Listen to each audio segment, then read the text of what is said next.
At the gym in front of his friends he said, "She tries but you can't fix genetics." They laughed while I stood there holding his water bottle. I said nothing. I smiled and calmly waited. This morning my phone blew up with 13 missed calls. At the gym in front of his friends my husband said, "She tries but you cannot fix genetics." They laughed. I was standing right there holding his water bottle. It was one of those crowded Saturday mornings at Iron Forge Fitness in Tempe. The regulars were there. Marcus and Devin were spotting him at the bench press. A couple of girls from the spin class were stretching nearby. I had just finished wiping down the treadmill I used.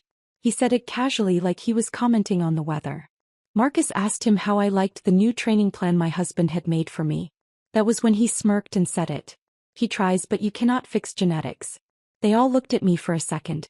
Not long enough to feel guilty. Just long enough to confirm I had heard it. I smiled. I handed him his bottle.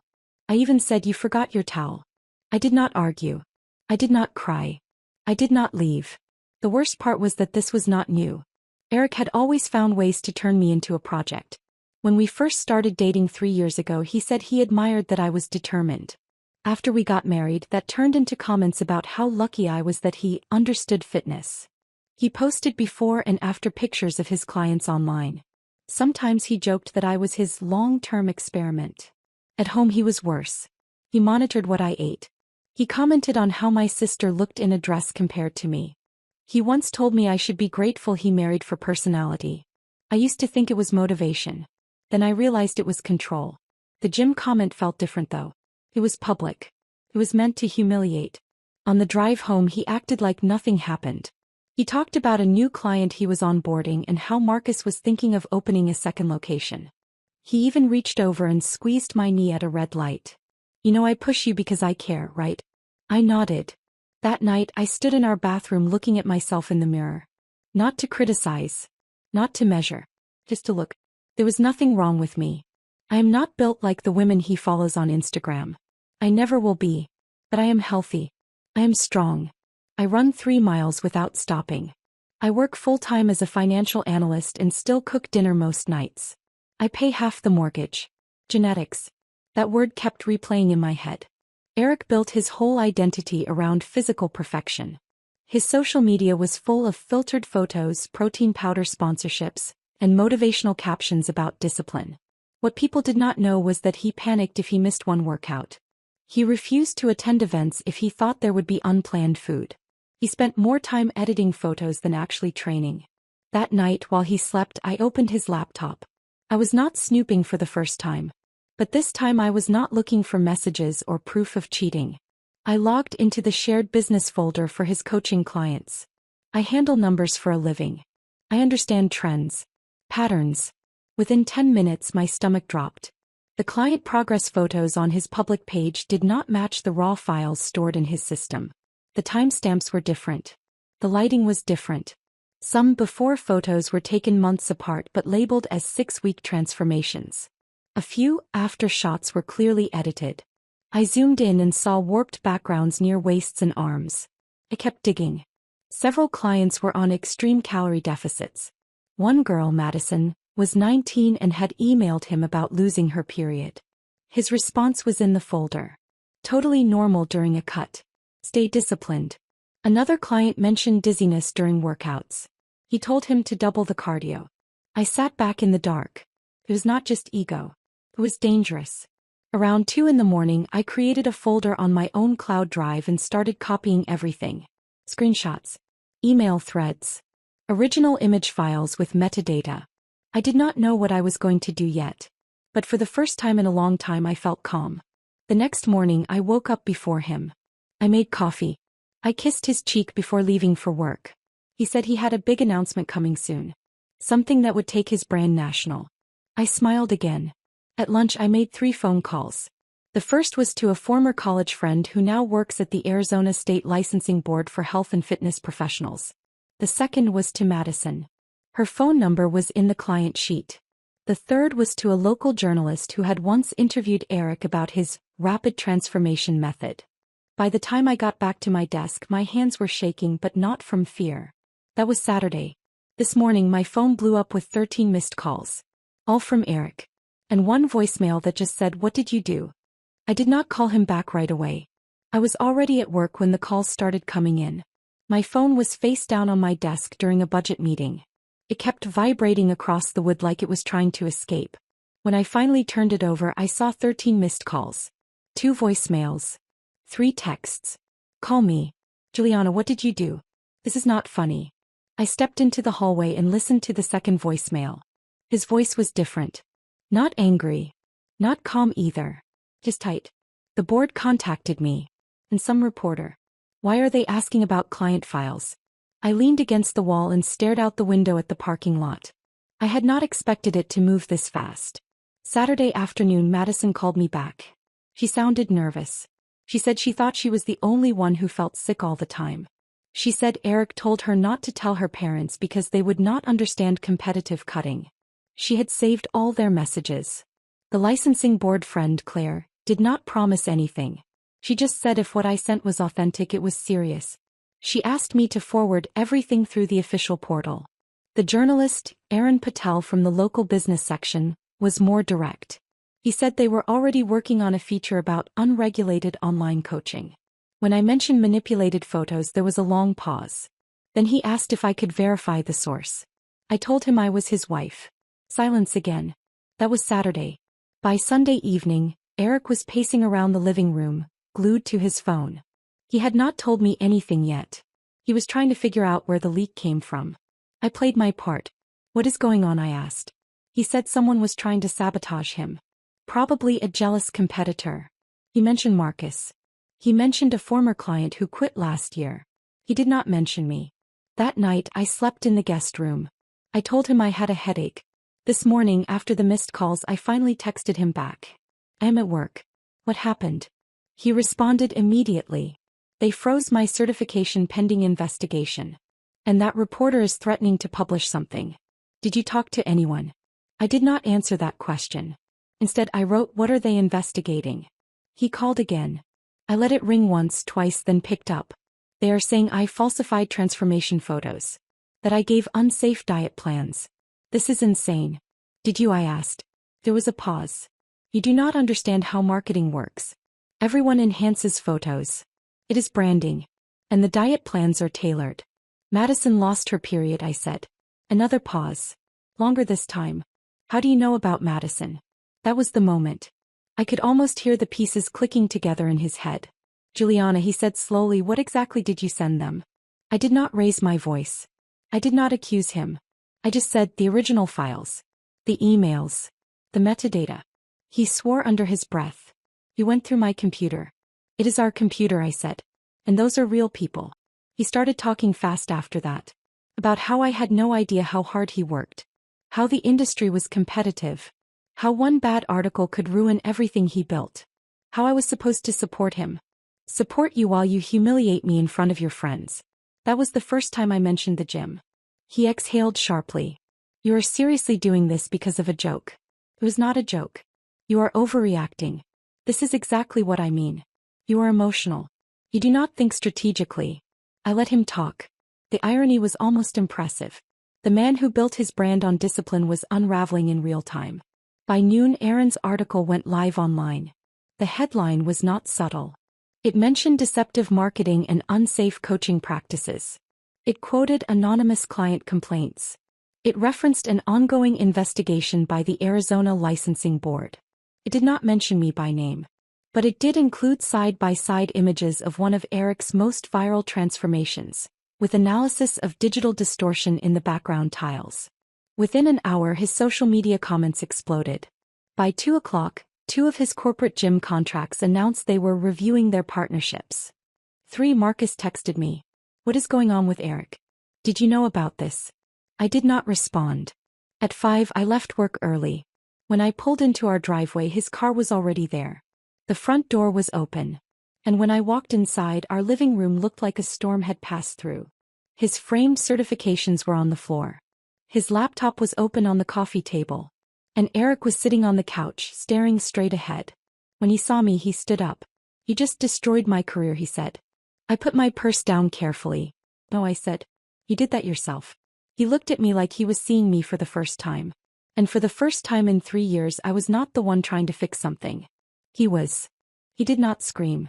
He sat down and started talking about lawsuits, contracts, defamation. He said I had handed people ammunition. He said perception mattered more than facts. I asked him one thing. Did you fake those photos? He did not answer directly. He said everyone edits. Everyone markets. I was being emotional. Then his phone kept buzzing. Marcus suspended their expansion deal. 2 corporate gyms paused their partnerships. A client posted screenshots about extreme dieting. Others started commenting. I had not told them to speak. They just did. He looked at me and asked if I planned all of it. Oh.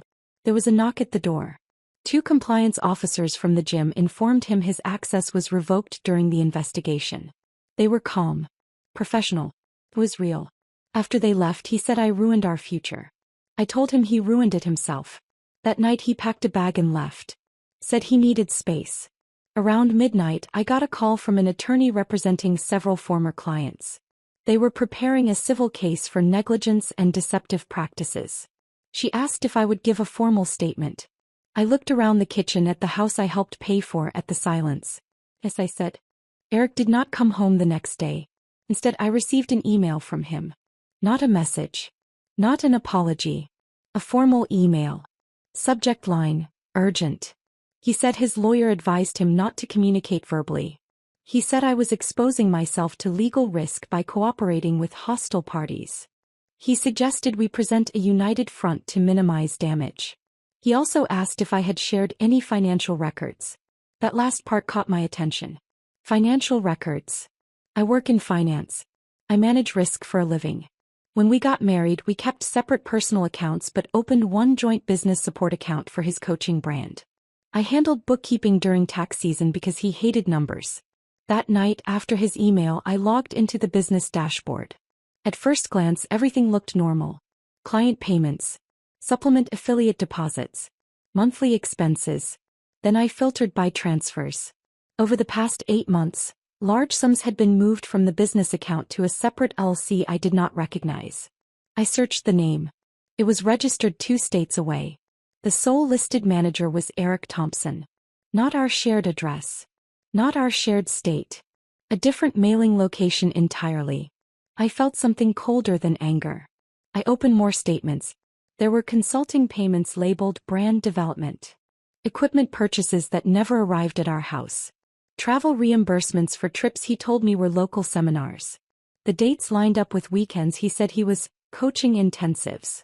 I sat back slowly. This was not just ego. This was preparation. He had been building something separate. Possibly planning an exit. The next morning, I forwarded the financial irregularities to a divorce attorney before sending them to anyone else. Her name was Diane Keller. He did not waste time. She told me to stop accessing shared funds immediately. She told me not to confront him yet. She told me to gather everything quietly. So I did. While Eric was publicly posting vague statements about false accusations and industry jealousy, I was downloading bank records. While he went live to defend his brand, I was scanning tax filings. By Wednesday, the article had been picked up by a larger fitness watchdog blog. Screenshots of warped backgrounds were circulating. Former clients were stitching videos with their own stories. Eric finally called me directly again. Why are you freezing accounts? He demanded. I did not freeze anything. The bank did. After reviewing unusual transfers. Silence. Then he said something that confirmed everything. You had no right to go through my private entities. Private. After 3 years of marriage. After telling me we were building a future together. I asked him where the money went. It is business strategy. Is that what you call it? He did not answer. Later that afternoon, Diane called me. Juliana, she said, I need to ask you something clearly. Did you know about this second LLC? No. She paused. Then you need to understand this. He has been moving shared revenue into a separate asset pool. If divorce proceedings begin, he may argue it is independent property. Divorce proceedings. Hearing it said out loud felt surreal. That night, Eric showed up unannounced. He did not look polished. No gym bag. No fitted shirt. Just a plain hoodie and tired eyes. We need to fix this, he said. Fix what? He stepped inside like he still owned the place. You made your point. I get it. I should not have joked like that. I should not have pushed so hard. But we can recover. I can pivot the brand. Rebrand. Couples fitness. Transparency angle. Couples fitness. I almost admired how quickly he turned crisis into opportunity. You are not listening, I said. He stopped talking. This is not about a rebrand. This is about trust. He ran a hand through his hair. You are blowing this up because you cannot handle criticism. And there it was again. Same pattern. Different day. I walked to the hallway closet and took out a folder. Inside were printed bank transfers, LLC filings, timestamps. I handed it to him. His face changed as he flipped through the pages.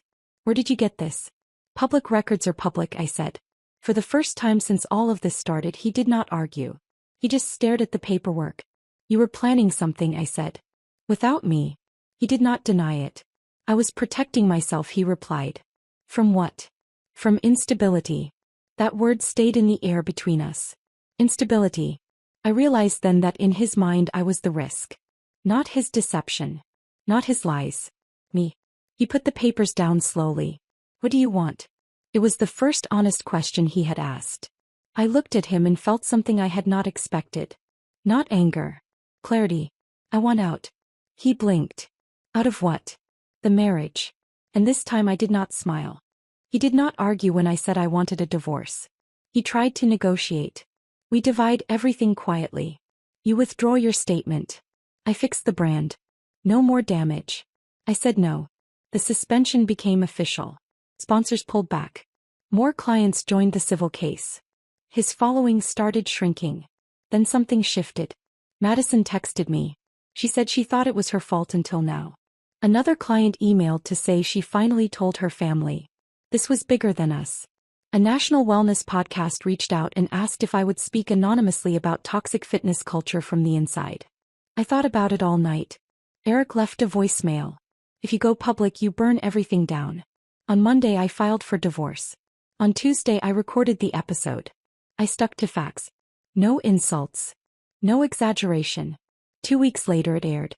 My phone started ringing again. But this time, the calls were not from Eric. One number, though, stopped me cold.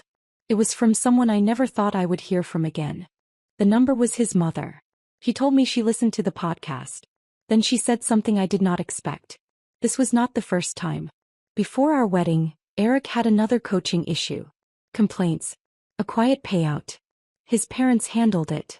They thought marriage would steady him. That word again. Steady. Stable. Later that day, my lawyer called. Eric wanted to settle fast. He was offering a better financial split if I signed a confidentiality agreement and stopped doing media. I asked one thing.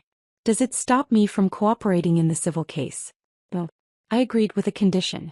Full financial disclosure. Every account. Every LE. We met at my lawyer's office 2 days later. He looked exhausted. He signed first. When it was over, he said I could have just left without destroying everything. I told him I did leave. I just told the truth first. 3 months later, his certification was revoked. The case settled quietly. His brand disappeared. I moved into a smaller place across town. New gym. No shared history. I do not smile politely anymore when someone tries to shrink me. Genetics were never the issue. It was character.